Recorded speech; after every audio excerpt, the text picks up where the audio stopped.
మామూలుగానైతే మూడు పిల్లల మధ్యన ఉన్నటువంటి గొల్లెం సాపుళ్ళు చిన్న వశం కాదు, వాళ్ళ పంచాయతీలు చెప్పవశం కాదు. ఎంతమంది పెద్దలు వచ్చినా కూడా ఆర్వనేది తీర్వనేది అది ఎవరికి కూడా తెలియదు, అనుభవించినోనికే తెలుస్తుంది.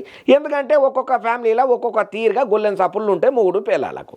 సరే, కొంతమంది సమస్యను సానుకూలంగా పెద్దలను ఒప్పించి ఏదో మతలబు చేసుకొని అవతల పడితే, కొంతమంది తెగదెంపులు చేసుకొని ఇడుపు కాగితాలు తీసుకుంటారు. ఇది అలాగ ముచ్చట. కానీ రీల్ చేద్దామని ఒక అక్క బిల్డింగ్ మీదకి ఎక్కింది.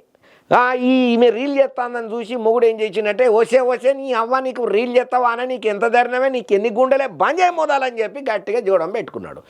నీ అవ్వ నేను చేస్తే రీలు నీకు వచ్చిన నొప్పి, నువ్వేమైనా చేస్తానమని చెప్పి రిటర్న్ మళ్ళీంది.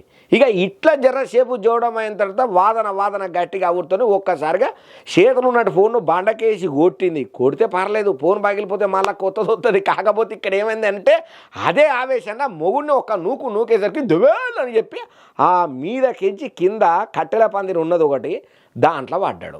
అసలు వీళ్ళు చేద్దామన్న వీడియో వైరల్ అవ్వడు సంగతి ఏమో కానీ, వీళ్ళిద్దరు జవడాన్ని కింద పడ్డ పంచాయతీని ఎవరో వీడియో తీసి సోషల్ మీడియాలో పెడితే ఇది దగ్గర బగ్గ వ్యూస్ను సంపాదించి సోషల్ మీడియాలో ట్రెండింగ్లకు పోతున్నది. అయ్యా ఇట్లుంటదిలా ఈ రీళ్ళ పంచాయతీ. కుంపళ్ళల్లో ఎటువంటి కాపురాలను నాశనం చేస్తుందో, ఎంతమంది పానాలను ఆగం చేస్తుందో. ఈ స్మార్ట్ ఫోన్లు ఎప్పుడైతే మంది చేతులకు వచ్చినాయో, ఒక మనిషితో ఒక మనిషి మాట్లాడే బంద్ చేసిండు. దినాము ఫోన్ల తలకాయలు పెట్టి అనారోగ్యం పాలవుతున్నాడు. అడ్డమైన ఫోన్లు అని చెప్పి గట్టిగానే కౌంటర్లు ఇచ్చుకుంటా, ఇదెక్కడి తెరణంరా నాయన, గీమేంద్ర పెళ్ళాము మొగుడిని చూడకుండా నూకబట్టింది, ఆయనతో పానం గాల్లో కలితే ఎవడు దిక్కు, ఎవడు జిమ్మేదారి అన్న, నువ్వు అసలు అక్కతోనే ఏగుతున్నావు అంటే నువ్వు నిజంగా చాలా గొప్పను అని చెప్పి అన్నకు కితాబులు ఇచ్చేటోళ్ళు లేరు.